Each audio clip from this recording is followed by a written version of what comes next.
Good morning, Nigeria, and thank you so much for joining us on Daybreak Extra this morning. It is another beautiful weekend, another beautiful Saturday, another time for us to unwind, enjoy while we're being serious at the same time.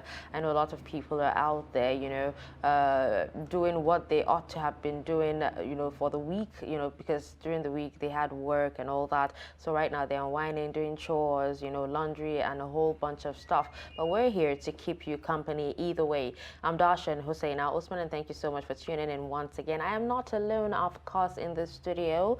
I have my co-anchor with me. Yes, it is a beautiful Saturday morning, and of course it's the weekend, and we're right here trying to make sure that your weekend goes off to the best of starts. I am Ibrahim Yusuf.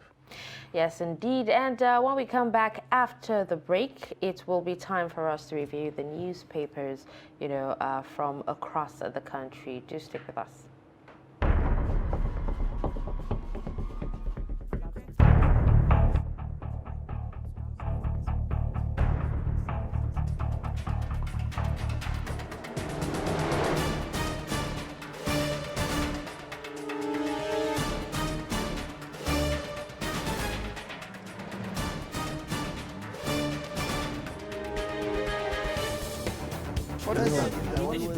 That's great. But in a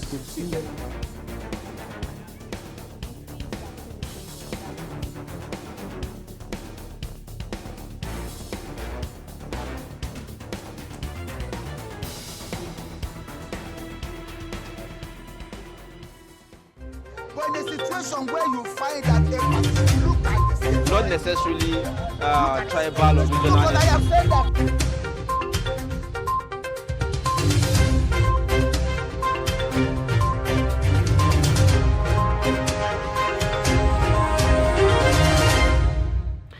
Welcome back to Daybreak Extra on Trust TV. Right now we'll jump straight into the headlines of the newspapers this morning and see what we have this Saturday.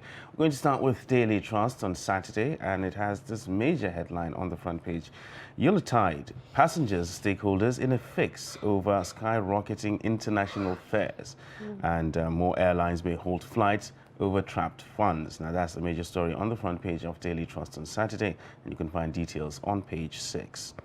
Now, talking about politics and election, INEC to print materials for rerun ahead of 2023. Talking about being prepared, details of that on page 7. Towards the bottom of the front page there is a news belt. Subsidy borrowings may stretch Nigeria's deficit to 6.2%, says the IMF. And 544 million naira scam, court acquits Babachir Lawal. Details of that can be found on page 8. Still on the news belt, Tambuwal appointed acting clerk to National Assembly. You can find that on page 3. Towards the top of the front page there, you'll see Nigerian internet sensations and where they are now. And that is quite an interesting one. Pick up Daily Trust and check page 25 for that. And we meet the high and mighty Jos Taylors. That is also another story on page 33 of the Daily Trust on Saturday. Meet young doctor who donated blood bank incubators to Kogi Hospital. Talking about selfless service to humanity there. Details of that on page 34. Now, these are the major stories on the front page of the Daily Trust on Saturday. All right, with that, we'll move on to Saturday Punch newspaper, and we have the lead story on campaigns that says police to arrest, prosecute billboard poster vandals. Says it's criminal to destroy campaign posters, billboards, arrests made. Poster torn, billboards vandalized in Oyo, Kwara, Gombe, Zamfara, others. Lagos preventing us from pasting obese posters, alleges LP. Lassa denies claim. And then we have more stories. One chance robbers compound commuters' woes, target bank details, wipe up savings. Police reopen Oyo chemical spill probe after Punch report. Terrorists levy Katsina community 10 million naira. We have on the footnotes there, court discharges ex-SGF Lawal, EFCC to appeal. We also have, I wedded in canoe to defeat flawed, says Delta Man. On entertainment, people accuse me of controlling my husband, says Wari Pekin. At the top of the page there, we have just beside the nameplates there, we have a federal government gets another $20 million Abacha loot from U.S. We sacrificed comfort, avoided distractions to bag first class, says Twins. And INEC reserves 93.5 million ballot papers for presidential runoff. And these are some of the stories on Saturday Punch. Next, we take a look at the Saturday Tribune, and it goes politics with its headline and says 2023 presidential election, first ballot may produce no winner, INEC declares. Details of that on page 4. Going down the front of the bottom of the front page there, my husband told me I will set you ablaze, and he did it. That is on page 3. And a retort there, mummy fights naked, no longer wife material, the pastor husband tells court. That is on page 12. 544 million naira grass cutting scandal, court frees ex-SGF Babachir Lawal and others. You can find details on page 6. Towards the top of the front page there, how LASMA officials extort Lagos drivers. And police foil plot to burn down Ekiti House of Assembly building, talking about the speakership crisis going on in that House of Assembly. Atiku Okowa meet Jonathan in Abuja, and that is on page 4. Now, these are the major stories on the front page of the Saturday Tribune. All right, up next is the Nation newspaper, Nation Saturday, and we have at the top of the page there, row in Labour Party over Obi's alleged trade-off in Rivers Benue. He didn't buy form from me, Rivers Guber candidate declares. We have IMF asks CBN to allow banks control dollar rates, 6 fuel subsidy removal address of oil theft, advocates 15% VAT by 2027 NNPC audits. We have the lead story here that says 2023 INEC unveils plan for presidential runoff. Writers here says 187 million ballot papers printed, poll won't be shifted. BVAs, IREVs retained, eligible voters to collect PVCs soon. Forensic Institute to support Commission in Electoral Fraud Deterrence. You can find details of that on page 4. We have Army paid 150,000 naira for killing my child, claims mother of lady shot by soldier in Port Harcourt. We also have man sets wife ablaze for delaying breakfast on page 2. And these are some of the stories you can find on the Nation Saturday. Next, we take a look at This Day newspaper this Saturday morning, and it says INEC prepares for probable presidential election runoff, books extra 93.5 million ballot papers, and outlines procedures for likely second vote, assures all genuine registered voters will collect PVC. That is the major story on the front page of This Day newspaper. Still talking politics, something that we've seen from other newspapers as well. Atiku Okowa meets with Jonathan on how to reclaim power from APC. Details of that can be found on page 14. Court acquits Babachir of 544 million naira grass cutting scam charge. And U.S. returns another $20 million Abacha loot to Nigeria. That is on page 14. IMF, Nigeria's fiscal deficit may widen to 6.2% of GDP in 2022, and comes with riders here that says wants government to remove fuel subsidies, tackle oil thieves, and reform foreign exchange. And of course, commends CBN on MPR measures to rein inflation. Now, these are the major stories on the front page of This Day on Saturday. Now, Saturday Sun is next. The lead story here says 2023, Jonathan may wade into PDP crisis. Atiku Okowa, others meet ex-president, urge him to prevail on Wike Autumn others. We also have ex-VP attacks Tinubu over same faith ticket. We have more stories on politics. Buhari Lords Wike commissions Port Harcourt Law School complex on page 3. Peter Obi, Nigeria's cost of governance corruption at unacceptable level. We also have Professor Ango Abdullah. He's saying nothing wrong if another northerner succeeds Buhari. Writers here on that story says no presidential candidate is addressing issues. Why I'm worried about INEC. We also have just beside the nameplates there, Oyo Ogun Security Partnership yielding results on Lagos-Ibadan Expressway, says Makinde's aide. IGP team tours road. Akeredolu hails Oyetola, opens Olaya flyover in Oshogbo. And these are some of the stories on Saturday's Sun. Next, we'll take a look at the Daily Times newspaper. Its major headline goes with the 2023 elections and INEC preparing for runoff election. And of course, list conditions a candidate must meet to be declared winner of presidential poll. That is the major story on the front page of the Daily Times. Buhari orders immediate increases in salary welfare of judicial officers, says action targeted at strengthening capacity, independence of judiciary. And going down the bottom of the front page there, kidnapping, DIG inspects Lagos-Ibadan Expressway, allays fears of commuters. That is on page 4. Ngige blames worsening situation of unemployment on oil theft. And you can find that on page 2. Joint planning necessary for execution of combat mission. And that is attributed to the Chief of Defense Staff. And in entertainment, Thames Burna Boy nominated for 65th Grammy Awards. You can find that on page 22. Going towards the top of the front page there, federal government inaugurates National Poverty Situation Room and 44 million naira grass-cutting contract charges. Court sets ex-SGF Babachir Lawal, others free. Court strikes out Nnamdi Kanu's 20 billion naira suit against Malemi and NIA boss. Details of that can be found on page 4. Now, these are the major stories on the front page of the Daily Times this Saturday. All right, up next, we'll go to Guardian newspaper. We have 97 days to election. Obi, Tinubu, Atiku polarized southeast. And we have riders that says personality clashes hold sway in the region. Ohaneze Ndibo keeps parties waiting on endorsement.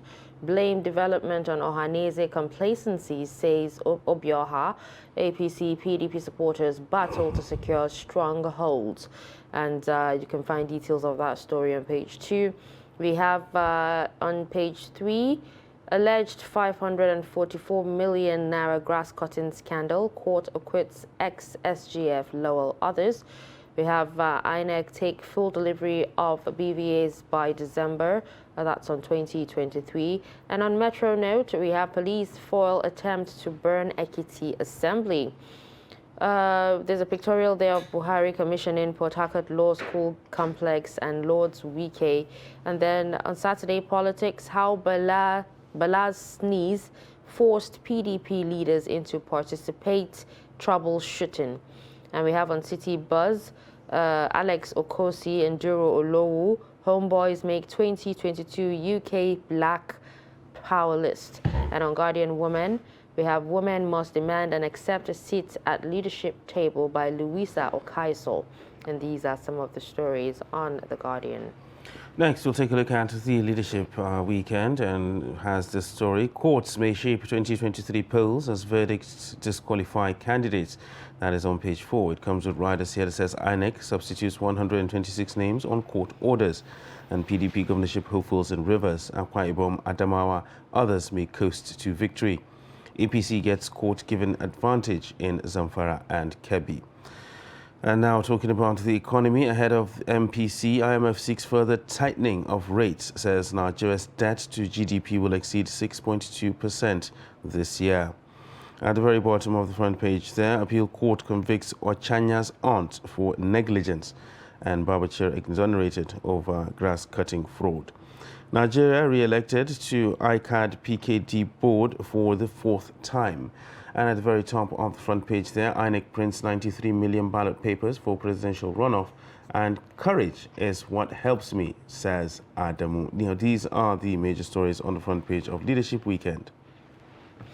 All right, next is Saturday Telegraph, and from the top of the page there we have oil theft worsening unemployment in Nigeria, says federal government. Drama as Defense Ministry disowns 11 billion naira insertion in 2023 budget, and you can find details of that on page 5 and 6. We also have Wike, advocate of true federalism and national harmony, says Buhari. orders immediate implementation of enhanced salary welfare scheme for judicial officers. We also have the lead story on New Telegraph Awards 2022 and Atiku Tinubu restate plans for Nigerians in 2023. Riders here says Oshiba just says I'll do more, serve humanity. Ex-VP says Nigeria's unity, our collective efforts. Ex-Lagos governor says award prophetic will spur me more, and Okowa says this award belongs to Deltons. We have more stories here. UN releases $10.5 million for food for flood victims in Nigeria on page 5. 2023 polls, ballots for runoff ready, says INEC. We also have NBS reports that says bad governance responsible for high rate of poverty in Nigeria, says Utomi and Ubani. Inflationary pressure, insecurity, increased power levels, says Nasima, LCCI and MAN. IMF to federal government on page 27 here says remove fuel subsidy, address oil theft. And on the footnotes there we have Kebbi. Federal government awards 557.5 kilometers roads worth 32 billion naira. And these are the stories on Saturday Telegraph. Next, we'll take a look at Al Jazeera Weekend. This carries this headline on the front page, revealed Soludo in fresh corruption scandal. And as a major headline, and comes with riders here that says alleged to have bought 1.8 billion naira house in London as CBN governor, and has a baggage of corruption allegations, according to a source. Details of that on page 8. Talking about the elections, INEC plans for rerun election, and on page 29, FIFA World Cup 2022, 10 expected Afro dance goal celebrations. And that is quite interesting on page 29. A story here that says Ohanize backs Peter Obi for 2023 presidency. If you want to find out, check out page 9. Federal government says 133 million Nigerians are poor, which is quite alarming. My husband's in love with my sister, though I'm pregnant for him. Now, that is a story on page 3. And Buhari orders immediate salary increase implementation for judicial officers. Now, these are the major stories on the front page of Al Jazeera Weekend this morning. Okay, well, we'll take the metrics finally and then wrap up. The metrics here says fuel consumption. IMF questions NNPC's claim to 66 million liters per day. The lead story here says 2023, how Tinubu, Obi, Atiku, Kwankwaso will perform in presidential election, says Mogalu. And the writer here says the outcome of the 2023 presidential election uncertain. Whoever says anyone will win is deceiving himself. We are preparing for possible rerun elections, says INEC. And we have EFCC moves to appeal acquittal of Babachir Lawal, others in alleged 544 million naira fraud. We also have in sports minister confirms sack of NYSC DG. And these are some of the stories that you can find on the metrics this morning. And with this, we'll take a break.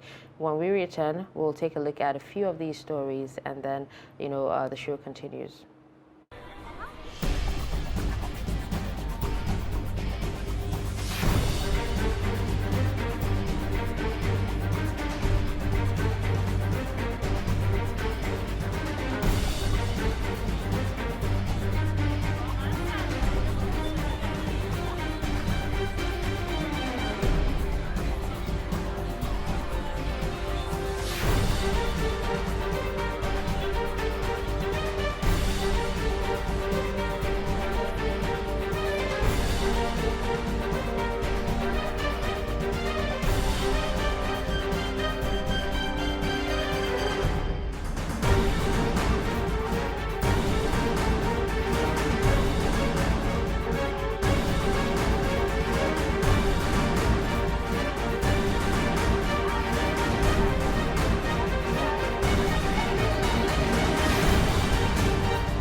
Trust TV. documenting the Nigerian story. But in a situation where you find that a person look like the same, Not necessarily tribal or regional. but I have said that.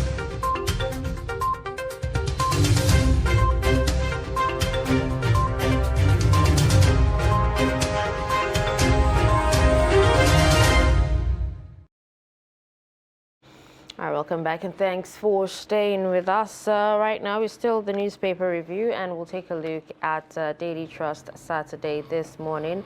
We'll start with the lead story that talks about the Yuletide and how passengers and stakeholders are in a fix over skyrocketing international fares, and more airlines may halt flights over trapped funds as well. And if that happens, it seems it's going to be a disaster in the aviation industry, because you have so many people wanting to come home for the Yuletide season from other countries, some willing to travel. We've not even talked about what's happening locally. We're just, focused on, what's happening internationally. Yeah, right well, I now. think that's the most important one. The one that happens locally, at least that affects more people. The ones traveling internationally, well, that affects a particular section of people.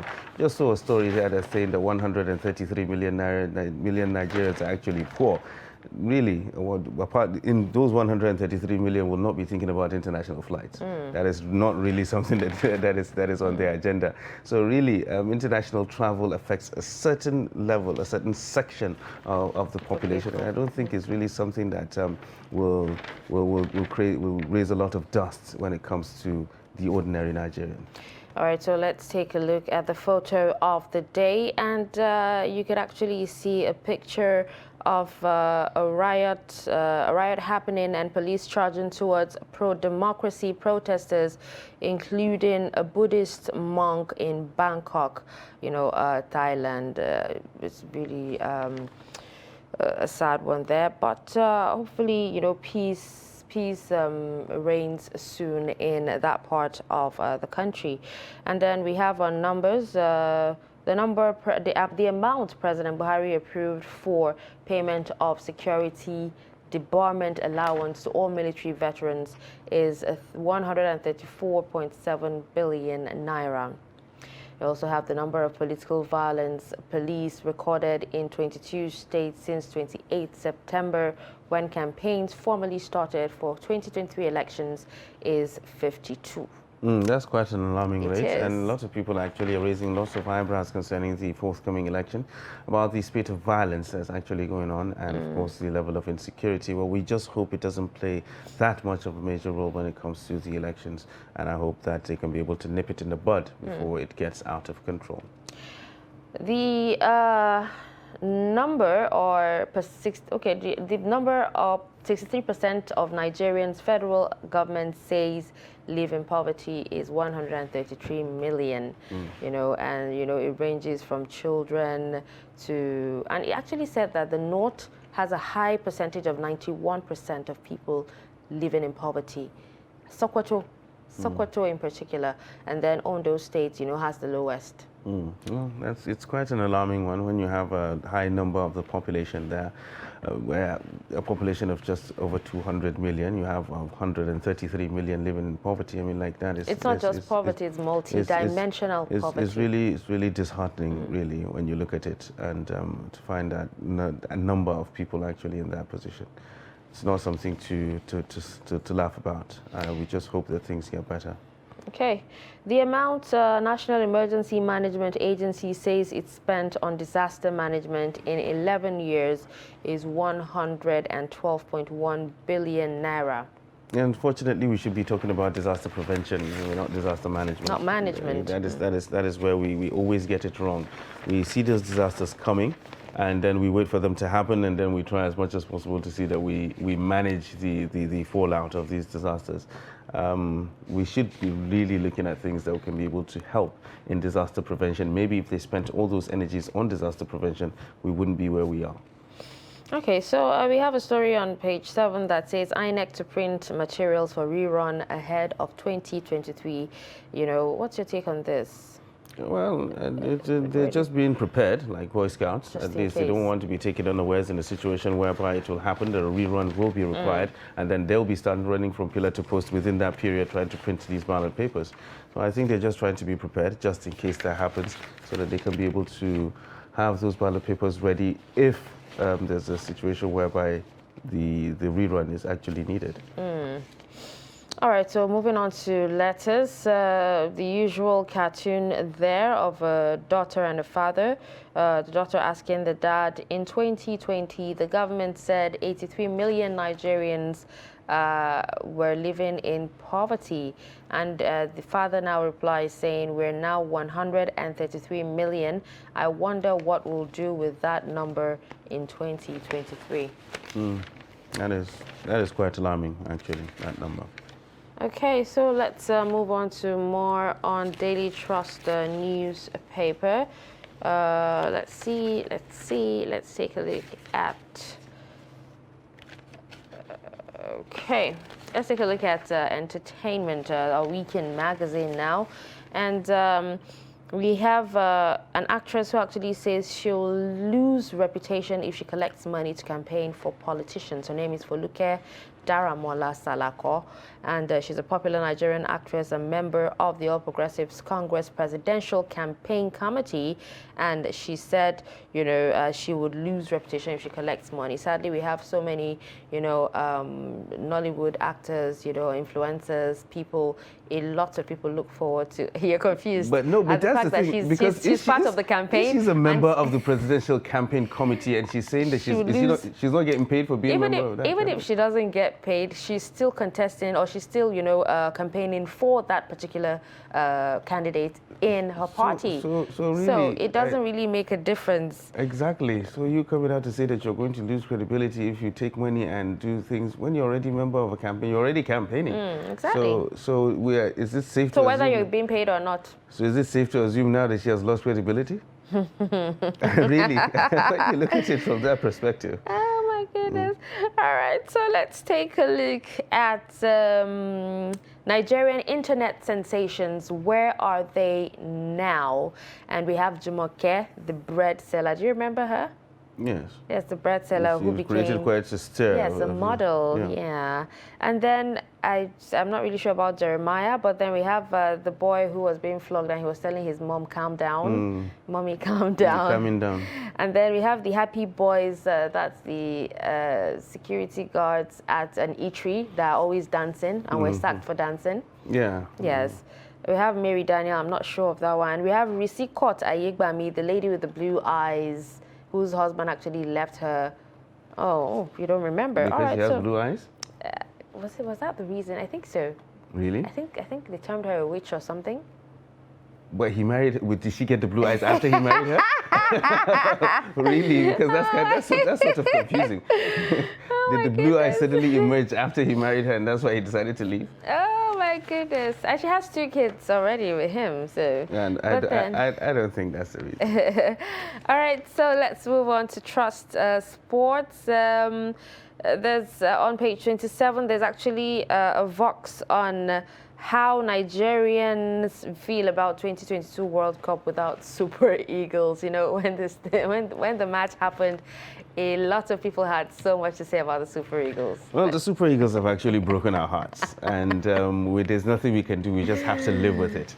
And unfortunately, we're just going to have to watch other teams, other countries play the World Cup, and we will try to enjoy the spectacle of football that the World Cup actually brings to us. We got beat at home. We lost out. We're not going to the World Cup. Maybe we'll prepare in the next 4 years. Hopefully, we could get our acts together. It doesn't seem like we're going to get our acts together because we're still getting beat even after that. I mean, like Portugal just wiped the floor with us a few days ago, and it's really not looking very nice for the Super Eagles right now. But we hope within the next 4 years we can be able to do something and get to the next World Cup if we can. Okay, so an encounter. There's a young doctor and also a youth corps member who donated blood bank and incubators to Kogi Hospital. His name is Victor Nelson, 28 years, hails from Abia State, a graduate of medicine and surgery from Enugu State University, and he was posted to St. John's Catholic Hospital in Kapa Kogi State for 1 year. You know, he spoke on how he was able to raise over 3 million naira to buy 2 incubators and a blood bank to help save lives in the community. If you want to read up more on that story, grab a copy of Daily Trust Saturday today and check page 34 for this particular story. But, you know, this is actually commendable. Yeah, it's absolutely brilliant. I mean, like, that is what the National Youth Service is all about. I mean, like, it's all about selfless service to humanity, trying to contribute your own quota to nation development and nation building. And I think he's done quite a lot. Getting an incubator, a blood bank for hospital. It will go a long way. It will save a lot of lives. Considering that it's in a local government Yes, in Kaba, do they have the capacity to be able to, you know, manage this particular Well, I don't resource? think I don't think he will do that if he didn't believe that he didn't have the capacity to actually do that, really. And he saw a need, that there was a need there, and he actually got it to those people who actually need it. Instead of taking it somewhere that's going to be gathering dust, I believe they're going to actually need that as well. Because when you have a situation whereby people have children or babies that need to be put in incubators, I mean, like, incubators are quite expensive. Yeah, You they pay by are. the day, you know, and it costs a lot of money to actually do that. So I think it's a very good initiative. It's a very good one for him. As I said earlier, that's what the youth service is all about. Our selfless service, trying to see a need, contribute to nation development. And I think it's an absolutely fantastic job. And it's a brilliant one there by Victor. All right, so there's a story on Saturday Punch on how a Delta man said he waded in a canoe to defeat flood. Yeah, well, I mean, like, he needs to improvise. need a- And the show must go on. Does you it? know? It doesn't really matter where you actually get married, as long as you know As long it's as legal it's- and it happens. and it's from the heart, and you're actually doing it for all the right reasons. Then, well, flood or no flood, the show must go on, and that's absolutely brilliant. And I believe he's those who never say die. Those people with the never say die attitude. I mean, like, he has his date. He already has made up his mind that he's getting married. Flood or no flood, we're going to do this. And I hope he carries that kind of attitude into his marriage. Exactly. So that Before we things start will not hearing go awry. stories. Exactly. Yeah. Okay, so let's take a look at the Nation newspaper and a sad story of a mother in Port Harcourt that says, you know, the army actually paid her 150,000 naira after, you know, killing her child. Yeah, well, No, I don't think there's any amount of money that can actually, you know, compensate for the loss of a child or loved one. Of course, there's no amount of money that can actually do that, but still, there's always two sides to it. It's unfortunate that she lost a child. That's the bottom line. It doesn't matter who did what and how much was given to whom. The bottom line is a life was lost, and nothing is going to change that, and nothing is going to replace that. So she has our sympathies, and we hope she gets through this trying times. Okay, for the past, I don't think there's a week that goes by that you don't see a case of domestic violence. Yeah, well, and those are the ones that actually get reported. I'm telling you. Those And are the ones that then actually get reported. There's a story of a man who set his wife ablaze for delaying breakfast. And these days, it's always been, you know, a man setting his wife ablaze, a man, you know, locking her in a room and setting her ablaze. Like, what's it with fire and arson? I don't even understand. Yeah, well, I think it's just the violence, really. I mean, like, whether it's just the fire, people getting stabbed, people getting burnt, or anything like that. I mean, like, it's just the whole violent thing that occurs. It's really terrible when you look at the numbers, and these are the ones that actually get reported. There are lots of unreported cases of domestic violence that get swept under the carpet and everything like that. We've talked about this so many times here. The causes of these things, how you can be able to prevent them, and of course how you can be able to put a stop to them. And unfortunately, they're still on the rise, and it's really sad when you think about it. Could it be? Is it something in the water? I seriously don't understand. There's something in the water, because the lady said the husband actually threatened to set her ablaze, and he did it. So she was really shocked. I mean, like, so that means the signs were there. I mean, like, the signs were red there, flags. and it was coming. Yeah, and it was coming.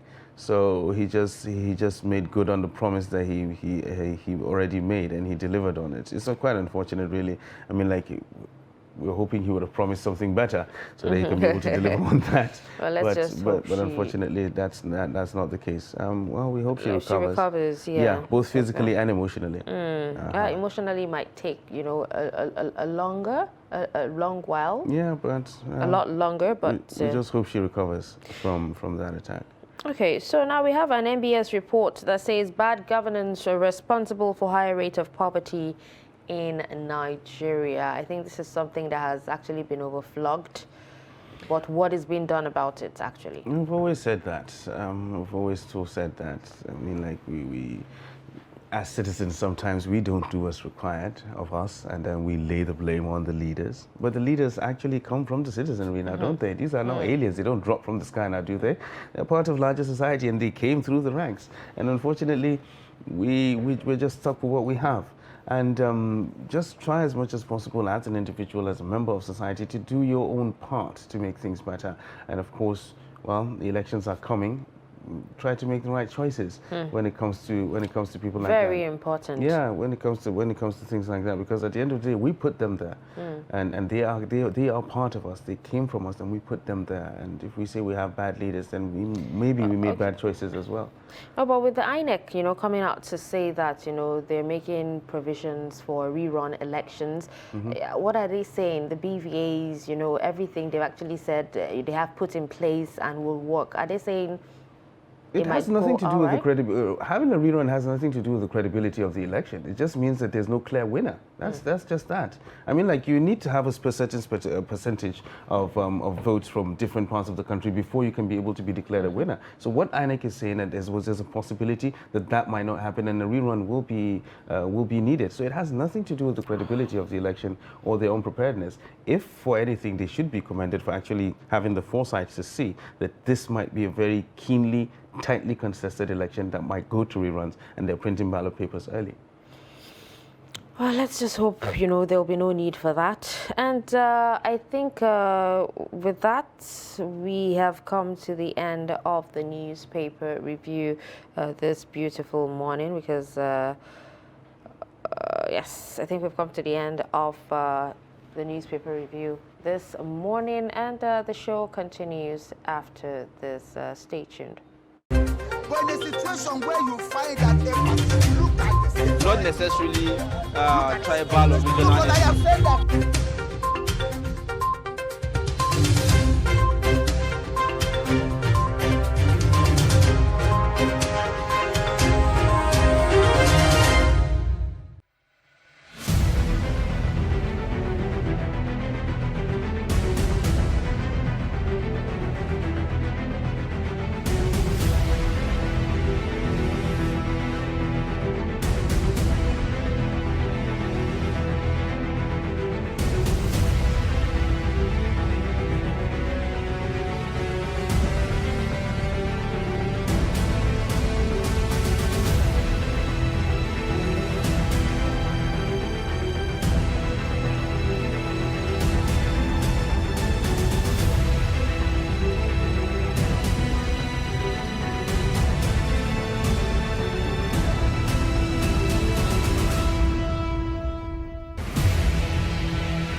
Sunana Isa Muhammad, kuma ni mutumin Kano ne, ma'aikacin mota ne.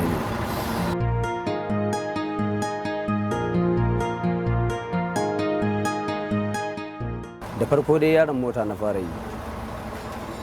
Ana nan har Allah ya bani iko na iya karamar mota. Daga karamar mota kuma na tashi na dawo kan babban mota. To daga babban mota kuma ban kai ga zama direba full ba, na samu matsala aiki, shine da dawo gidan man da nake aiki da farko. Na dawo nake zaune a gurin, amma yanzu kuma ina dan jaraba aikin kamasho. Na bi ne na yi yaron mota. A hankali ni ma ina ganin yadda ake, Allah ya bani iko na iya.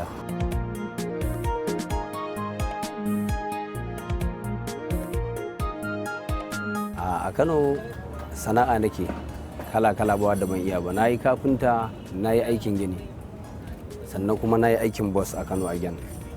Shine na dawo nan gaba ɗaya da aikina. Kuma nan yanzu ina zaune da iyalaina. Ba ni da aure lokacin da nake a Kano. Ina garin nan, ina nema, Allah har ya bani iko ne aure. Kawai wannan yanayi ne na rayuwa. Ka san kana zaune kana nema. Wani in ya zo zai iya baka shawari akan ga wata harkar nema ta taso. In za ka iya ka zo mu je, za ka iya biyo shi, to sanadi kenan. Shawari ne na nema ai, kuma na samu ci gaba. Tunda ina zaune sakamakon zuwa na garin nan, har na da iyali na garin nan. Da farko dai yayana ne ya kawo ni, shi ya fara towa da ni harkar nema. To da kuma Allah ya sa Allah ya zama na a nan, zama ya daɗi har Allah ya bani iko na da iyalina.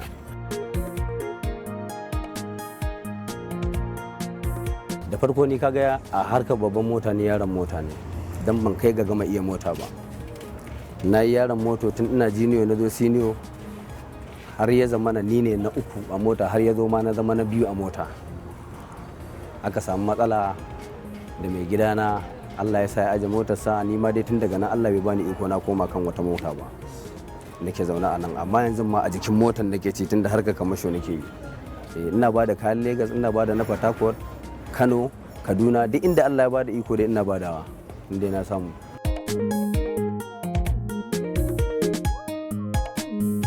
To kamar yanzu kaga Abuja, kamar za ka tashi daga nan in kai lodi za ka tafi Kano. Kaga na ai babban birnin tarayya ne ko? In kai lodi za ka iya haƙuri ka gyara fakin, ka samu guri ka natsu. Idan dare ya yi, hayaniya ya ragu, za ka ɗauki motar ka tafi. To amma kuma yanzu da haka tana samuwa, amma yanzu ba ta cika samuwa ba, sakamakon abubuwan da ke faruwa akan hanya.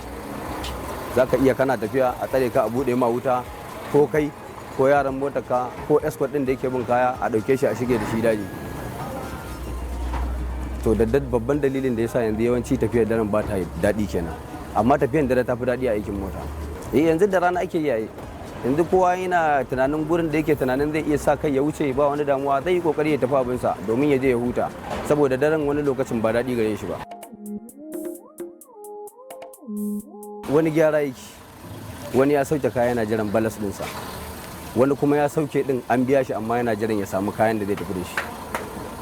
Sakamakon mai ya yi tsada, da in ka sauke kayan ka kaɗa ko kaya daga Lagos ka zo ka sauke, ko emtin za ka kaɗa ta ka tafi, amma yanzu ba zai yiwu ba. A da ana sai da mai, tun da a lokacin ana sai da shi 75, har ya zo 80, har tun ma kafin ma kai 75 da emtin ake kada, amma tun daga lokacin da mai ya fara kai 100 and something, aka fara neman kayan da za a koma da shi, saboda in ka kada juya ka tafi haka din asara ne. Yana ban sha'awa, kuma ina so ni ma in yi alfahari a ce yau ina da ita a hannu, sakamakon yanayi na mutane iri-iri. Kai idan ka zo gurin wani halinsa daban da naka, ko ba haka ba ne? Na yi aiki ya kai kusan mutum 4, amma ban samu wanda Allah ya sa na iya mota a hannunsa ba, sai mutum ɗaya, shine wanda tun da aka karɓa motarsa ni ma na dawo na zauna na haƙura, saboda shi ya nuna min kishi akan harkata. Duka gaba ɗaya harkar rayuwa haƙuri ne kawai, ana haƙuri da abin da ya sauka ne. Wani abin kana so ka yi shi ba zai yi gurin ka ba, saboda sakamakon kai baka da karfin yinsa, dole sai dai ka yi iya daidai karfin ka. Shine to gaba ɗaya rayuwar gaba ɗaya haƙuri ne kawai, haƙuri muke yi, wata ran sai labari.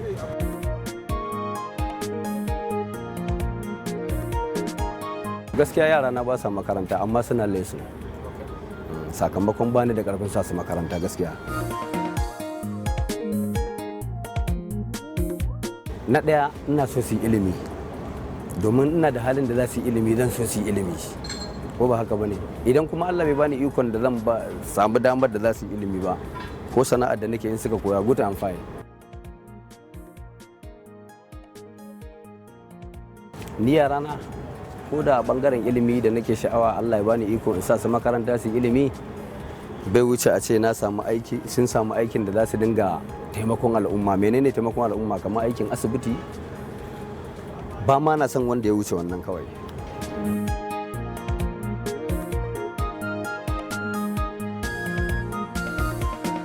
Matsaloli yanzu gaskiya na rabu da yi, da abin da na sani ba shi bane yanzu. Tun ina jiniyo har na zo siniyo har na zo ni ne na biyu a mota, kuma na zauna da kowa lafiya, saboda ba zai taɓa yi wa a ce halin mu ɗaya ba, sai dai haƙuri.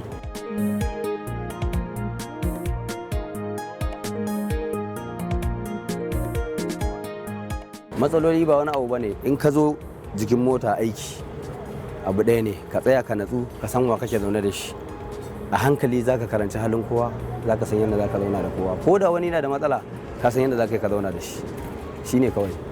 Ni ba wani abu da na sani wanda ya wuce wannan a harka aiki na zamantakewar tare, haƙuri ne kawai.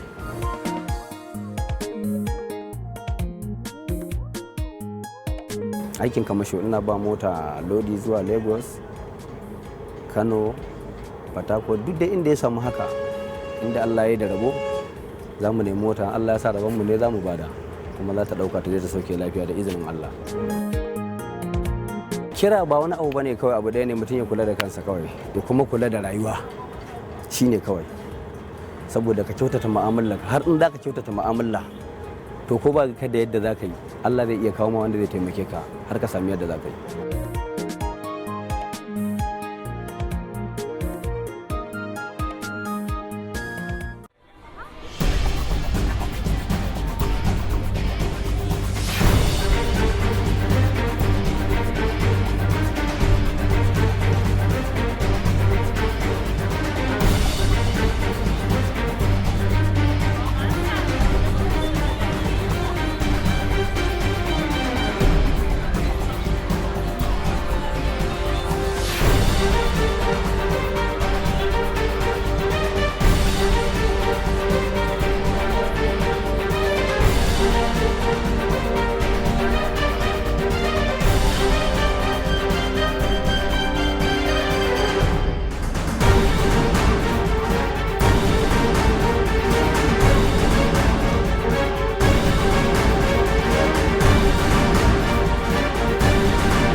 Trust TV, documenting the Nigerian story.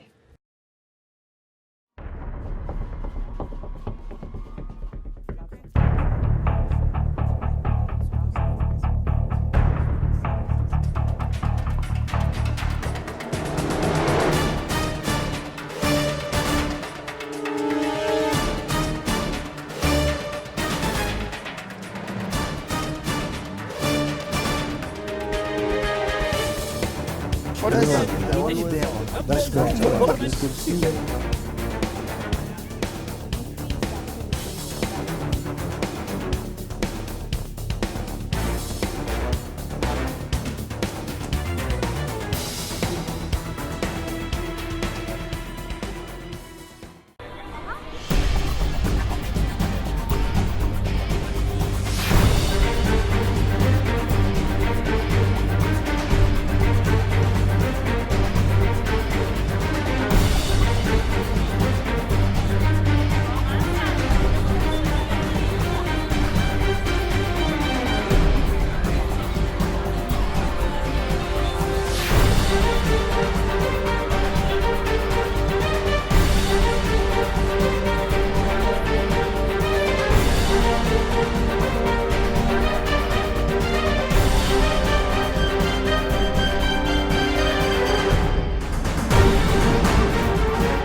documenting the Nigerian story.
According to an eyewitness account, the incident started from an electricity transformer which was installed recently in the area. The residents said poor installation and nonchalant attitude of personnel of electricity distribution firm for not doing the right thing before, during and after the installation of the transformer may be responsible. This 7-year-old boy was just standing by the window in this house and got electric shock when he touched the netting to the window. We took him to the hospital immediately, and I doubt if this boy will survive it.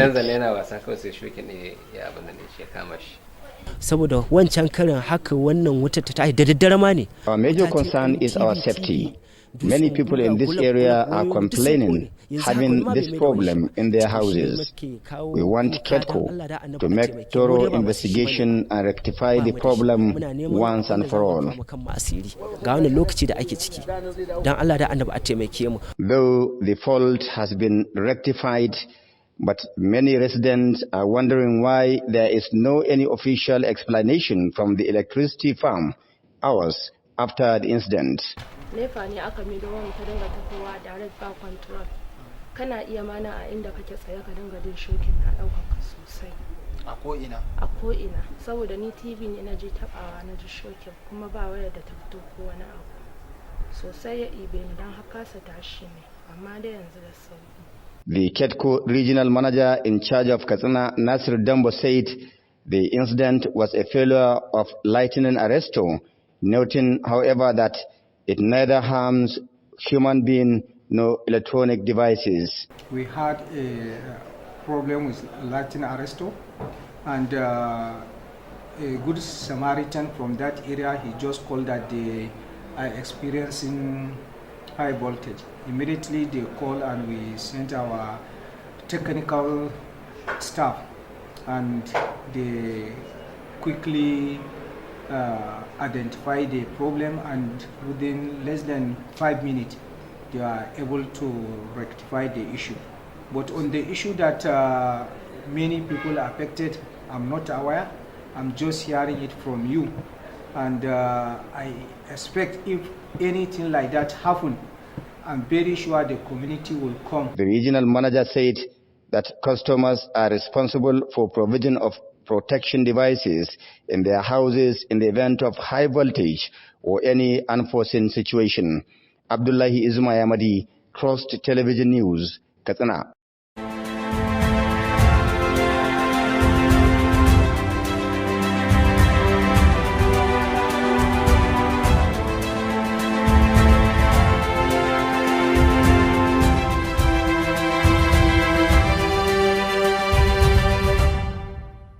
The rising cost of living occasioned by rising inflation is no doubt hitting hard on salary earners, as salary no longer sustain many families.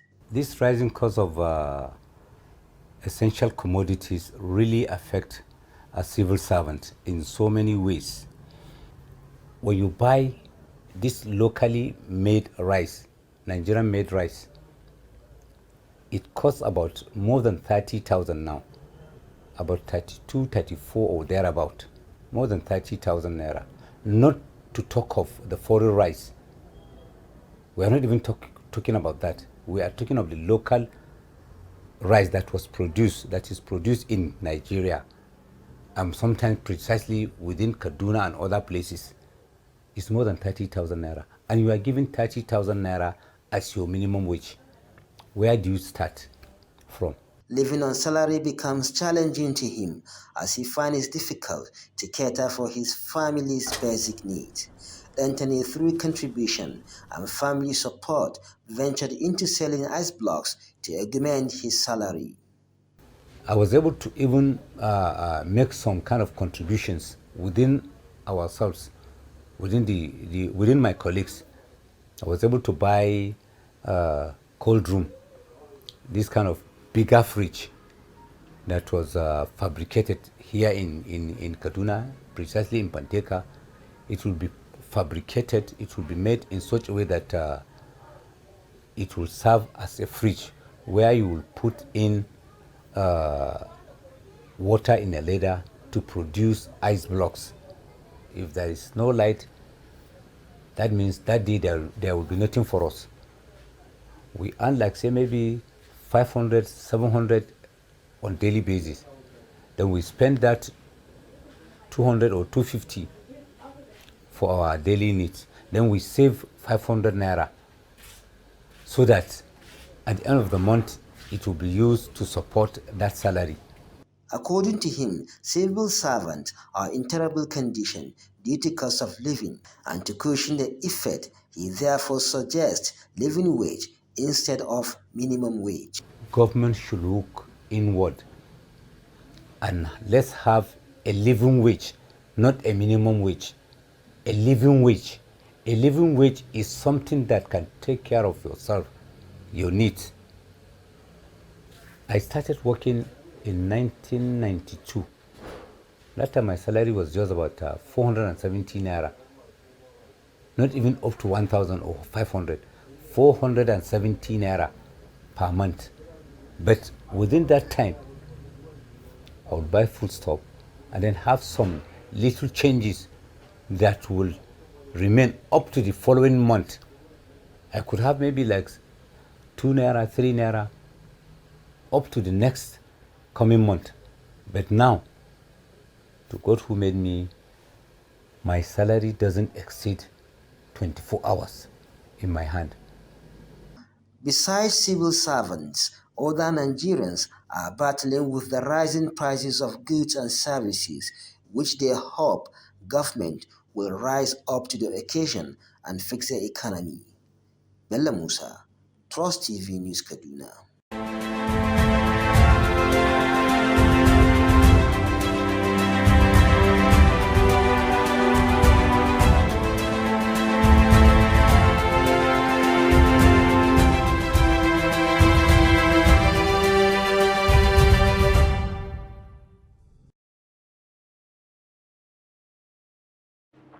All right, welcome back. Thank you for staying with us. You're still watching Daybreak Extra on Trust TV. And today we're moving on to the guest of the day right about now. Now, the dwindling status of stand-up comedy in Nigeria is contributing to its lack of international recognition. Now, Basket Mouth admitted in 2019 that the art of stand-up comedy is dying in Nigeria, especially with comedians choosing to go the route, of Instagram skits. Now, analysts say Nigerian comedians need to familiarize themselves with the concept of comedy albums. Let's hear from a female comedian by the stage named Dossie Berry. Good morning, Dossie Berry, and thank you so much for joining us on Daybreak Extra today. Thank you. Good morning. All right, so first of all, what does it feel like, or what is it like to be a female comedian in Nigeria? Well, it has not been easy because from the start, comedy, the main version, the male has been into the business. So coming up and the audience have gotten used to the male comedians already. So as a female comedian coming in, you have to work hard to make people believe in you and what you have. Yeah. All right. So what made you go into comedy in the first place? I mean, like, it seems like not the average vocation that a young lady would want to go into. Okay, it's something I have passion for. Okay. Something I have passion for because I have the talent. I see. Yes. Okay. Yeah. Okay, so why comedy? How did it start for you? Okay, it all started in 2019, though I had no intention in going into comedy. So I used my accent. I'm from FCT, so I use my accent, and anytime I use my accent to speak English, I find that people around me, it makes them happy and all that. So in 2019, when I went for a pageantry, and then we were asked, the queens were asked to make a video, a 1-minute video, to invite people for the grand finale. So instead of using the normal English, I used my accent, and this video went viral. And people started calling and looking for me. And then there's this particular person that came and he was like, this is a talent. People are appreciating it, so you can go into this. And then that was how it all started. I went into it. I started doing skits. Okay. Yes, do shorts, skits, 1 minute skits, put it on social media. You see like 1K view, 2,000K views. And then from there, I had to go and learn more about stand-up because they are two different things. Yeah, definitely. Yeah. So I went and learned about stand-up comedy. I saw that I am unique. What I'm doing, every other person is not doing it, even if we are all comedians. So I felt like going into the stand-up comedy is going to be very nice. So I went into... All right, so now what do you do more of? Do you do more stand-up comedy or is it the skits? Okay, I do the both because at the point I had some little issue with my management, so I paused and then I went to school. So I stopped doing the skits and then I was doing more of the stand-up. So after I graduated early this year. After graduation and all that, I had to start making skits again. Okay, so can you tell us personally how the experience or how the journey has actually been? You know, you're a comedian in the FCT, right? How has it been for you? How challenging has it been? Well, I didn't have much challenge because in FCT we don't have much female comedians. Okay. And then in FCT that I'm coming from, I'm the first female stand-up comedian. So I had people supporting me. By the time I tell people that I'm a stand-up comedian, they want to push me to the next level.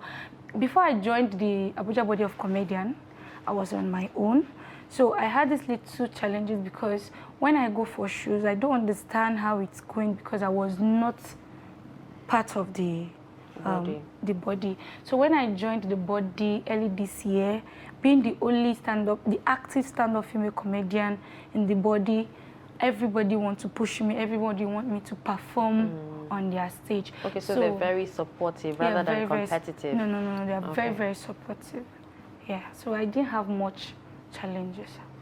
Yeah. All right, so how financially rewarding has your journey been, really? Do you get like, are people lining up for shows and all that? How financially rewarding has it been? Okay, basically, for instance, I don't know for others, but for me, the only way a comedian source of their money is from anchoring programs. Okay.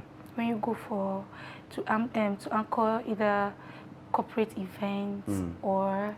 So you do you get a lot of those jobs? Yes, I do. Oh, I have one today too. Oh, okay. Yes. So for the stand-up, let me use pidgin. If you never blew, they hardly and pay you because everybody wants to support you. They want the world to know you. So you're going like you're begging for them to give you a platform to tell the world what you have. Okay. So as an upcoming stand-up comedian, you don't get money from there. So let's come to the skit aspect.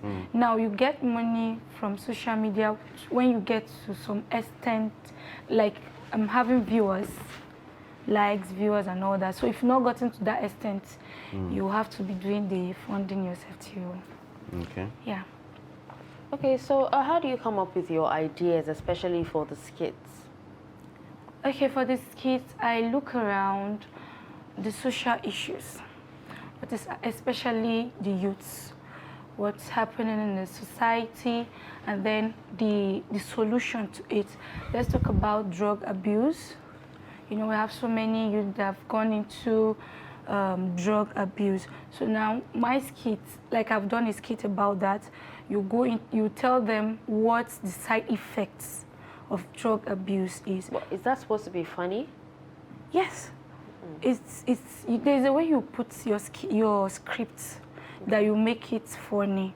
You want to draw their attention because you know nowadays if you check on social media, youths, not just you, the old ones, they do more on comedy, something that, you know, the nation already is tense. Everybody's going through a lot. So everybody wants to watch or see something that will calm them down. So you have to bring up an idea of something that will draw their attention then before passing your message. Okay. All right. So do you do any other thing apart from comedy? Yeah. I'm a farmer and then a microbiologist. Oh, I see. You're a farmer? Yeah. What do you farm? I have a poultry farm. Oh. Okay. So where do you find the time between being a comedian and being a farmer, and a microbiologist at the same time? How do you manage that? Okay. For the comedy aspect, you know, everything you have to program yourself, and yes. So for the comedy aspect, it's basically weekends. You go for shows, especially it's on Sundays that you have shows, and then Saturdays like this you have program to anchor. Yes. So for the farm, I have somebody that assists me. So I just go there once to check what's up and how it's going. And then for the mic, though I've not started working, but then when I was doing my IT, I spoke to my superior. This is what I'm into. So my Friday, Saturdays, Sundays are always free for me. Yeah. Okay. All right. So I wanted to actually find out, you know, talking about working, you know, being the only, like not just the only, but being a few females, you know, in the midst of so many men, you know. What about those other few females? Do you have like a bond? Do they show you support? Because we've heard, you know, that women they usually don't support each other. Now you've talked about the men, you know, being supportive all the way. What about the females? How do you bond? Yes, with the few ones I've met, not just the ones I've met, the ones that I've met only also on social media. Okay. There's this love. In fact, this industry, I've not seen anybody that is not showing genuine love, because we are after each other's growth. Okay. So there's this lady I met online. She's a comedian, upcoming comedian. Okay. She stays in Lagos. So we exchange contact on Instagram. Let's talk about Real Worry Pikin. She's also supportive. And then the few MCs I've met, because most of the ladies I've met on here in FCT, they are not stand-up comedians. Okay. They only do MCs, that is anchoring program. So the few ones I've met, we are cool. Okay. Yes, if they have program that they cannot meet up, they may call across, and then, yeah, we are cool.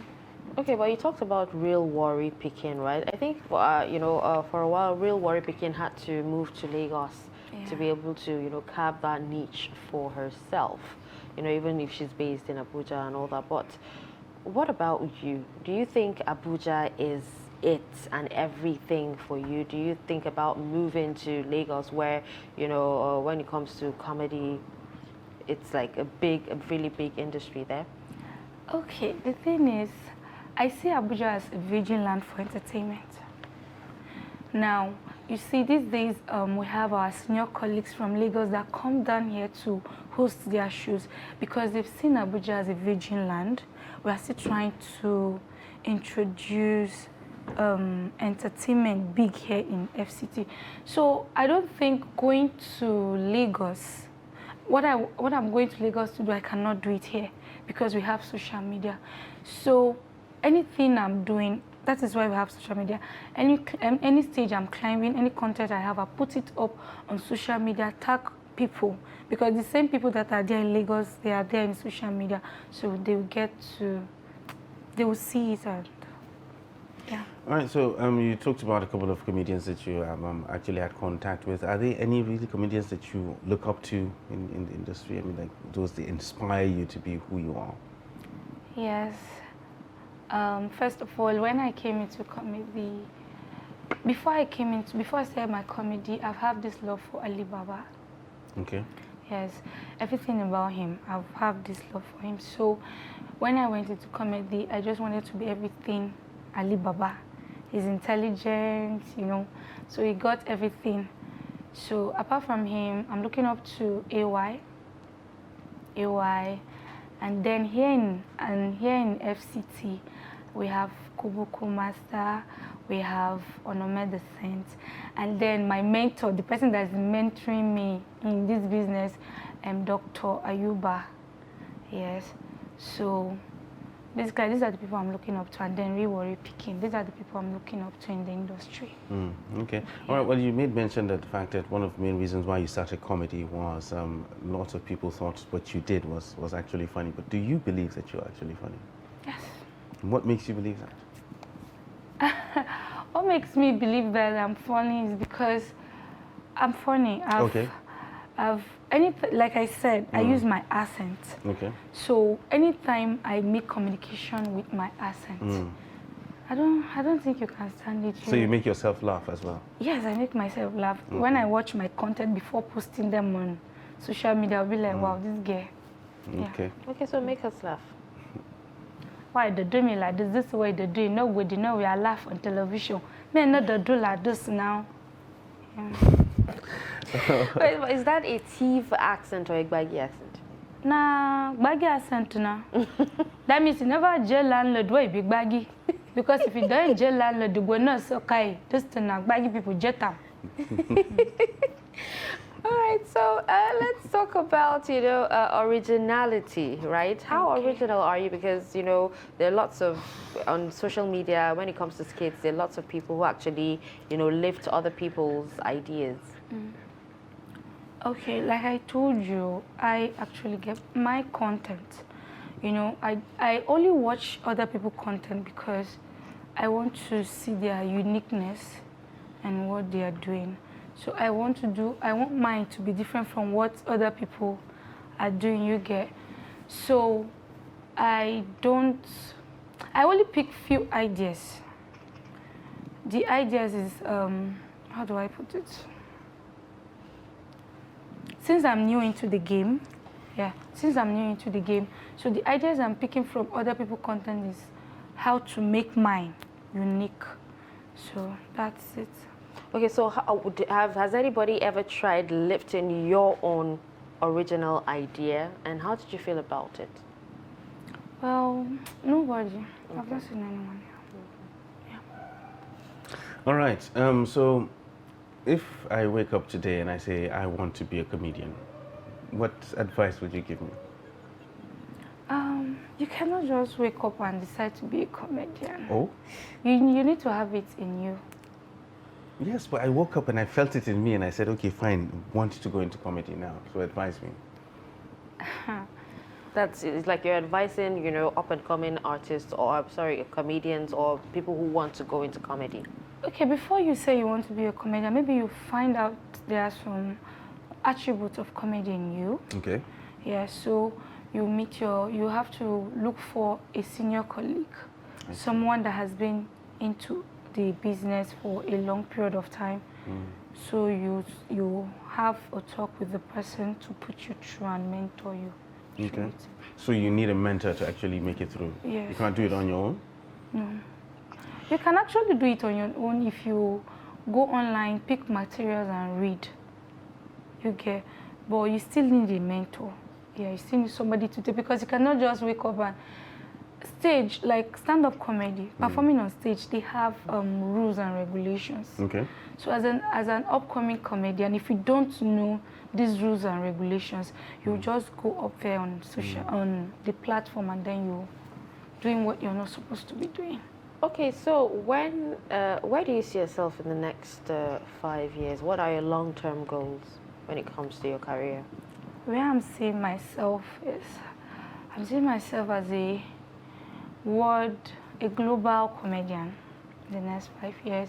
In the next 5 years, where I am today will be, how do I put it? I'll be better than where I am today. Yeah. All right. Well, that's absolutely brilliant, and we hope you actually get there. So it's been wonderful having you on the show, Dulcie Berry. Thank you very Yeah, much. it's been absolutely wonderful, and we wish you all the best with the comedy. Very much. Thank you. All right, it's still Daybreak Extra on Trust TV this beautiful Saturday morning. We'll take a short break, and when we return, the show continues. Do stay with us. Nigerians, elections are here again. Let us shun violence. Let us play the game according to the rules. Do not be a thug. Say no to violence. Let's rise and defeat violence, crime, and sabotage against the peace of our nation. Nigeria is the only country we have. We must do everything to keep it united. We must avoid any act that promotes hate and disintegration. Say no to separatist movement, terrorism, fake news, hate speech, religious bigotry, and any act that tends to divide us as a nation. Watch out for strange gatherings and suspicious movements. Restrict access to sensitive documents and data, the disclosure of which may damage national security. Educate your staff and family, particularly on measures to safeguard information and report security breaches. Apply relevant legal security guidelines to protect yourself and your neighbors. Due to misinformation and wrong choices, some idle persons resort to vices in their greed to get rich quick. They resort to kidnapping, killings for rituals, and other heinous crimes. Avoid wrong use of the social media. Before you broadcast that false message, think twice. Ask whether it will promote peace or violence. For safety at home, still be security conscious. Educate your household on safety tips. Report all suspicious movements and persons to the security agencies nearest to you. Be a good citizen. Be patriotic. To pass security information, please call 0813-222-2105, 0915-339-1309, 0908-837-3514, or send a mail to dsspr@dss.gov.ng. This message is from the Department of State Services, DSS.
Welcome back. It's still Daybreak Extra on Trust TV. Well, and we're still having a wonderful time right here in the studio, making sure that your weekend gets off to the best start. Right now in the studio, we have Sagir Ibrahim, who is up to some mischief, I think, all the time. There's something behind that sheepish smile or whenever you're on set. So nice to have you. Thank you very much, and I think people should stop pretending as if you don't miss me. I know that you miss me. I don't miss you. Okay, so interestingly, let's just go straight into it. It's Fair Women season, so if you take 2 hours to Fair Women in a day, I think it's probably time you spend like 6, because within the week, just there've been a couple of happenings. First of all, we heard Precious collected someone's husband.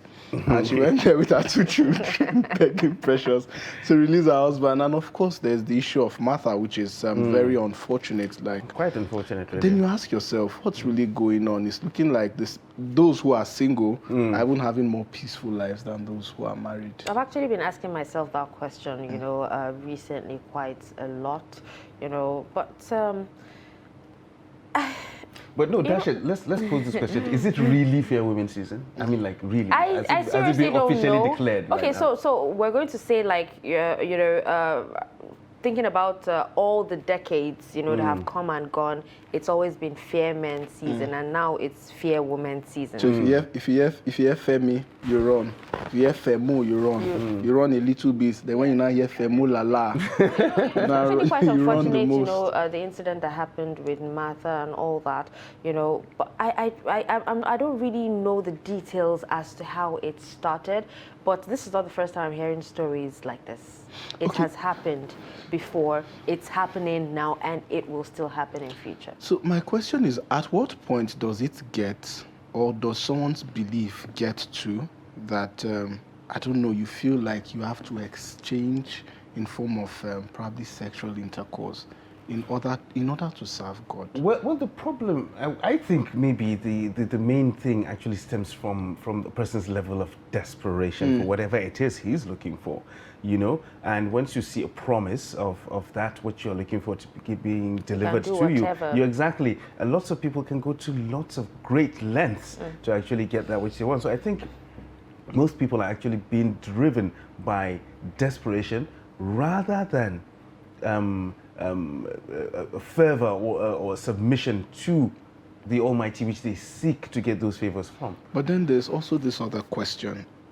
Why did it get, or how did it get this bad? Because of course we knew that infidelity is something that has been existing since time immemorial, but then again it has not been this rife in Africa. So is it because of imperialism, or would you say it hasn't been rife in Africa, or the fact that social media exactly, you know, that was is actually, my point. You know, bringing everything out? That's the point I want to make. I mean, like, it's not like it hasn't been happening. It's it's been hearing about it. Yes, it's been happening. Exactly. But my argument is, it has been happening, but a lot of people, it was way under the covers then. Yes, because like whoever was doing it was aware that look, there was no social media. Okay, you understand? Because there was no social media. Definitely, I'm sure, if not for social media, we would not have had the Martha story. We'll probably hear it maybe after like 6, 7, or 8 months after it happened, maybe through word of mouth, or maybe somebody writes it in a gossip column, on the newspaper, and then you probably get that. But right now you get things instantly, and they happen just like that. So I think it's not really about the frequency of it happening. I think it's the reportage that has changed because of social media.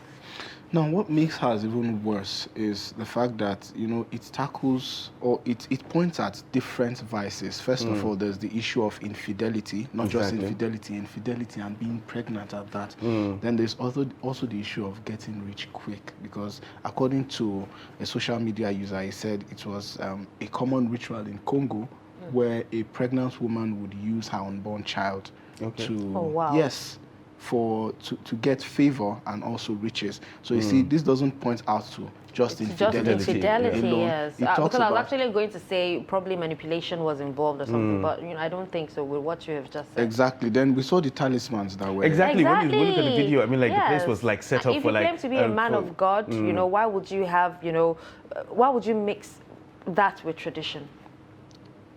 There's that question. Do you understand? For additional potency. What is wrong with you? No, somebody has to. In case one doesn't work, the other one works. The other one works. If they work together. You have to be prepared in situations like this. Somebody has to play the devil's advocate. So let me play. I'm trying so hard not to laugh. Let me play that. You understand? Oh my goodness. Just in case one doesn't work out, he has a fallback plan. You understand? So that he can actually go back to that. You know? Right, yeah. So what is a fallback? No, but if not, how do you explain it? How do you explain him being a man of God? You know, and then what we saw there on the floor. I mean, like, and then it's the utter lack of respect for me. The utter disrespect for me. You know, you're doing it on your matrimonial bed. You had the effrontery to even bring this man into your home. The thing is, we still don't know the backstory. We don't know how. You just said it yourself. You don't know what led up to that. I mean, like, there must have been a build-up to that, and most likely for whatever it is that they're looking for to work, it has to happen in a specific place. Environment. Exactly, and most likely that was the only place that could take place. The venue. What did the venue, match? exactly. When you saw her, did she look remorseful at all? I don't think she was remorseful. Okay, so information I got this morning, I don't know how true anyways. They said both Martha and the pastor committed suicide. What? Yes. No, but that needs to be verified. It has of course, it's subject to verification, exactly. but that was what I heard. Because there's nothing that you won't hear on social media. And if that's the case, it only makes it even more pathetic. I mean, it is. To what end? It is quite because if they actually committed suicide, then your case about it being a ritual for money, then that's out of the matter. It's possibly that. Is it out of the matter? Because I think there's this verse in the Bible that says, what does it profit a man to gain the world and lose his soul? And then the profit of sin, right? Is the wages of sin. The wages of sin is death. Is death. And I think it's just one terrible story that elaborates that verse, unfortunately. Well, if that is the case, I mean, like, we really don't know what the situation is, why they were actually doing what they were. All of this is still subject to verification. It's just subject to verification because we don't even know the backstory, why she did what she did, what happened, how it all happened, how the man came, and all that. But the bottom line is, whatever it is that happened, it did, and it's bad. You understand? And it officially declares open Fair Women's Season. That Dashan has just confirmed. It's Fair Women's Season. What happened to fair men of God too? Because not all men of God are sincere. Do you understand? Okay. There are lots of them who actually disguise as, men of God, but in the real sense, that's a good question. But then it begs the question, are these people hypnotized? Because I do not understand. Because I remember I told you a story of a lady whose husband was in the U.S. She traveled to the U.S. and was working menial jobs, managed to send money, for her to build a house, and then even managed to, get a car for her, only for this lady to take the key and sow it as a seed, to her man of God. Like, I think she was lucky because she had a good sister-in-law. Yeah, exactly. But the thing is, let's look at it from the other side of it as well. I mean, like, you guys... I just like how Ibrahim likes to look at issues from the other side. Yeah, you do, but there's always two sides to it. I mean, like, it is a seed. She sowed a seed, which takes time to germinate. Was she responsible for buying that? For some reason, I feel like Ibrahim wouldn't mind being a man of God. For it to even work, it needs to be a sweat. No. It wasn't her sweat. But it was given, it was given to her. It was given to her as a gift. Exactly. Someone else's sweat. But he gave it to her. That means from the time that he gave it to her, it became hers. And she actually had the express rights to do what she wanted. Not necessarily. This now begs my question. And she wanted to sow are these people under some sort of spell, or are they hypnotized? Because this is no offense to anybody brainwashing involved. Good. And in other cases, I think, women have this sweet spot at the back of their brain. So once you say all the right things, do all the right things, and then you don't even need any jazz. So. In as much as we want to blame the men of God for all of this, I mean, like, they have the supply. You understand? But if there's not a demand to satisfy, they won't be there. So now we're talking economics. And then, well, let's look at it from that perspective as well. Okay. You understand? All I'm trying to say is, it takes two. it's not only the men No, of it God does. that It actually actually into takes this. I its mean, like time, he has to have an avenue to practice whatever it is he's practicing. Because if you're not, if nobody's buying, you're buying what you're selling, then you're out of the market automatically. So I think it actually takes two. Yes, the men of God are not doing what is required, but still, we as people as well are not doing what is required. Where we have not misplaced priorities now, misplaced faith. I think that is I think. So we are believing what too much in the men of God than actual God Himself. Exactly. When you're supposed to have a close and personal relationship with God. Because you allowed your man of God what to is it become they an do intermediary. that you cannot do. You That's can't true. do That's yourself. one very you important understand? question. Every religion that you practice actually shows you how you can be able to commune with Gives God. you an opportunity to do that. Yes. So why are we not using it? And at the end of the day, With shortcuts. And at the end of the day, we are the most how do I say it, verbally religious people that you can actually find on the face of the earth. Exactly. We are the most Africans generally. You understand? We are the most verbally religious people that you can find. 1, 2, 3 sentences, somebody will quote God for you. But unfortunately, we are the ones found in the forefront of all of these things, trying to get rich quick, trying to do all sorts of funny stuff. Take shortcuts in life, and even in prayer. Even in praying to God, I want you to give me this, God. You have to take a shortcut because you want to follow somebody else. You have to go and give a man of God something so that he can do that for you. You understand? So I think that is where our problems actually lie, and it's quite unfortunate, really. Okay, so Ibrahim, I have another story. I'm using this opportunity to fear Dasha. So there's this story I read online about a man who cried out, and his story is quite funny because this time it's not really fear women, but fear mother-in-laws. Okay. So he said, ever since his mother-in-law came, into his household, everything has just been going well. The house has been smelling so nice. She cleans, she cooks properly, and in fact, he even made reference to the fact that his wife's who cooks rice and yam. His wife's rice and yam had already grown on his head, and he was used to it, and he just loved how his mother-in-law takes care of him, takes care of the baby, runs a hot water. Calm down. I'm just asking. I don't even know the story. Be calming down. But I know that's where you're headed. It's possible. I wasn't headed there. Okay, Hold let's on. go. I'm playing a small language. We are just doing it now. Anyways, back to the story. So his dilemma now is, the wife is jealous because he obviously appreciates his mother-in-law more. And he's not in love with her, by the way. He just wants her to stay longer because she takes care of the house better than his wife. And he feels, because his mother-in-law being in the house had shown him that his wife is actually not as tidy as he thought that she is. Now the wife, on the other hand, has been crying and saying her mother must go back home, and she has overstayed her so that the status quo can revert to where it was. Exactly. And boss is like, this woman is not going anywhere. No, but what's the mom actually doing in the house? She came for Omugo. So her daughter had given birth to a grandchild, and she came to help out. And then, fortunately for him, and unfortunately for her, for the lady, the husband. No, but what do you expect? You say she came for Omugo. Yes. This lady was heavily pregnant, obviously, when the mom came in and she gave birth. Does he expect? Was she married pregnant? Was she married pregnant? Exactly. That was why I was narrating the story too, because I know it is only you that will understand the position of women. Hold on, let me see it from her own perspective. No, but no two people are the same. True. You chose her because you loved her, so you accept whatever comes with it. Yes, which includes her mother. Exactly. Yes, so but then her mother has to go back at some point. At some point, but not right now. So you have to revert to status quo. Yeah, not right now, but is it possible that the pregnancy was actually dealing with her in that time, from the 1st to the 3rd trimester, till she gave birth? What that happened before she got pregnant? For how long have they been married? I don't know. Did she get married? Do you understand? It's possible. If that happened, then there's a case for her. If that doesn't happen, if that happened, if it didn't happen, and if they got married like a month after and she took in, it's also a case for her. Anyways, the question is the husband right to insist that mother-in-law stays just a little bit. Absolutely. He's wrong. Absolutely. He's wrong. Absolutely. What are you saying? Absolutely. See, look, we don't. At this point, we are fearing you, so we don't really mind or care what you say.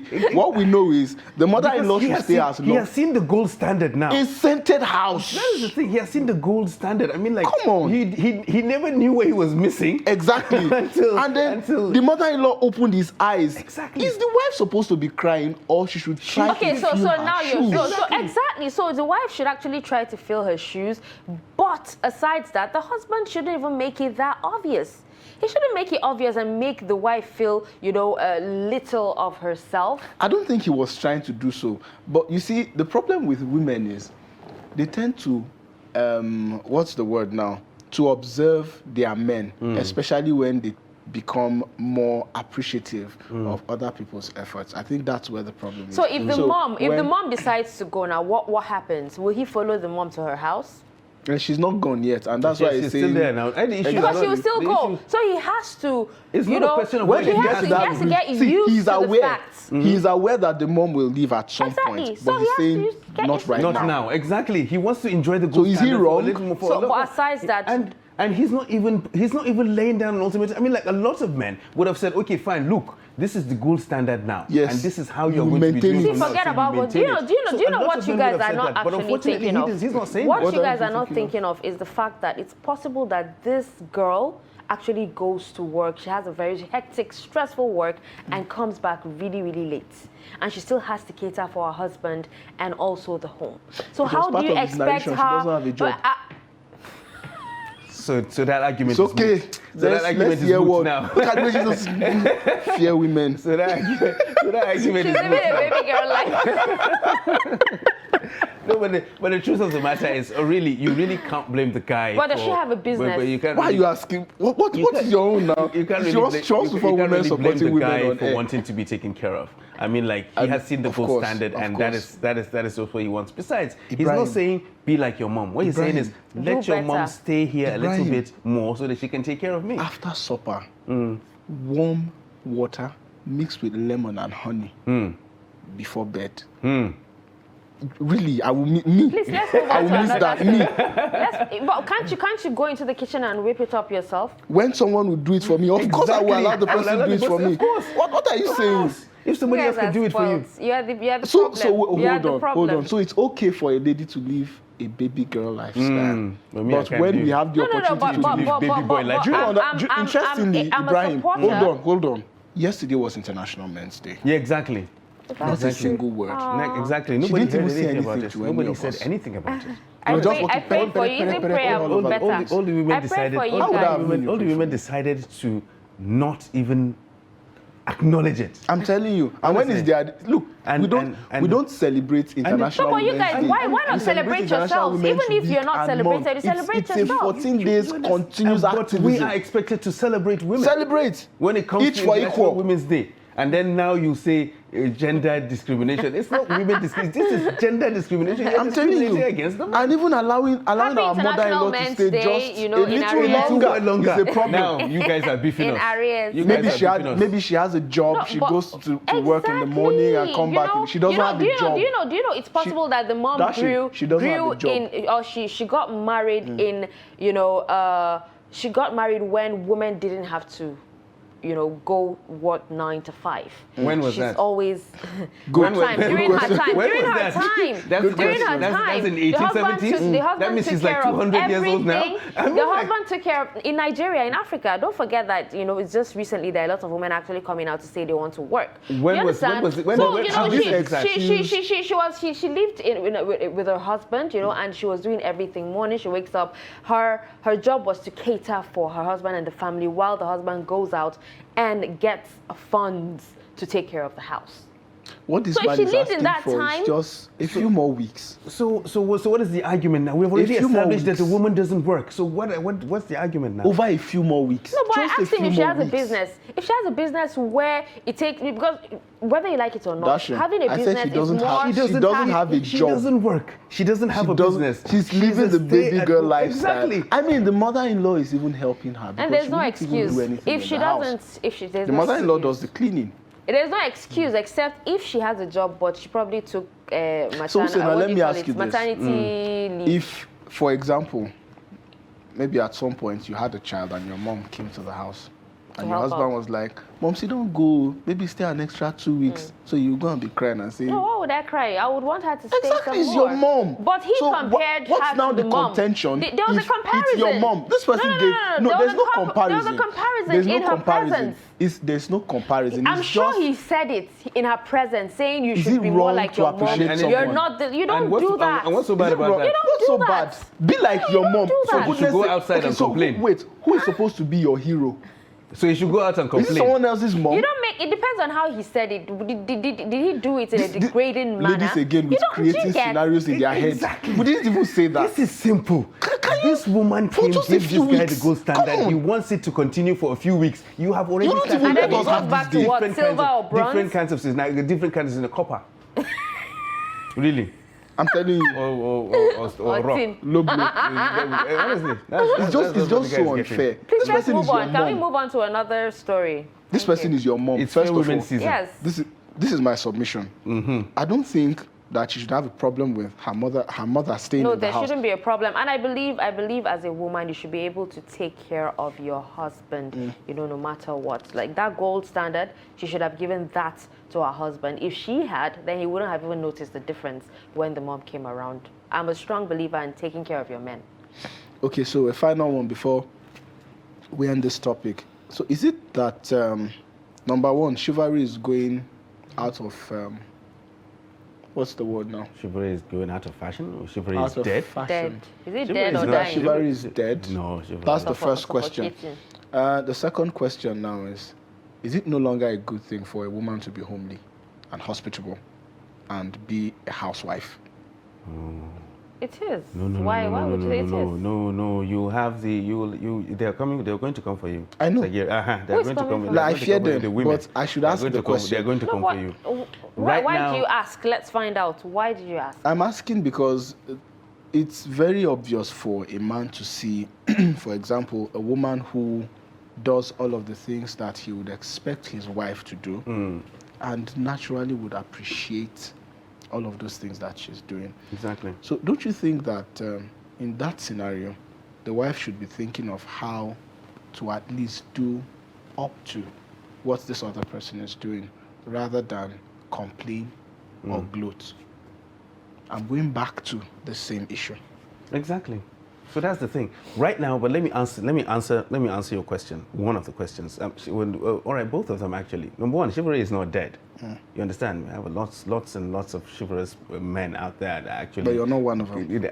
I'm not. I just said we have lots of them continue. out there. I know Great. from experience. Okay, not in here anyways, but out there. Okay. We do have them. And number two, really, being homely as a woman now, being homely and being a housewife and what that is out of fashion right now, really, because the movement is quite different now. You saw how Dashen was up in arms when that was brought up. Don't be looking at him like that. I can see you. The wife works. She goes to the jewel. You know, You don't know whether she was tired. What did I say in the end? I said in the end, it's not about what an you said excuse in for the you end. not to take care of your husband. So really, that is not fashionable right now. It's at all. Do you know what? I'm having such a good time because I think this is the first time in a really long time that the both of us and just her in the studio. It's normally Rosemary herself and me. Or Rosemary It's so sad that we actually have exactly. to leave right now. There's no time. You're happy. You're happy. Don't tell us you're happy. You just want to put an end to this conversation and leave it as soon as possible. But there are lots of homely girls out there. Depends on where you want to look. These days, a lot of men prefer slay queens. That's the problem. They choose wrongly. And that's why we have a lot of divorce rates. If you're going to say that, then it's not applicable to just men alone, but also women. Because, I mean, who make more terrible choices when it comes to choosing a partner? Is it the men or the women? All right, so sadly, we have to Not leave. sadly, Thank you so for much, you, but Sagir, sadly for for us. the entertainment. Always a pleasure. And it was I had an awesome time with you as well, Ibrahim. You always have an awesome time with me. Mind yourself. You Just always keep quiet. have Please Let me wrap up the admit show, that you please. miss me. See, that's what I want to hear. If All right, not, guys. can you It was All right. It was fun, be with you. Thank you so much for tuning in and staying to the end. We'll be back again next week, Saturday, on Daybreak Extra. I'm Dasha and Husseina Usman. Have yourself a fantastic weekend. It's absolutely been a brilliant time on Daybreak Extra today. It's been nice having Sagir back. Yes, he has been missed. Exactly. Let's just put it out there. It's been nice having him back, and of course, all the other things that went on the show today. Let's do it all again next week. I am Ibrahim Yusuf.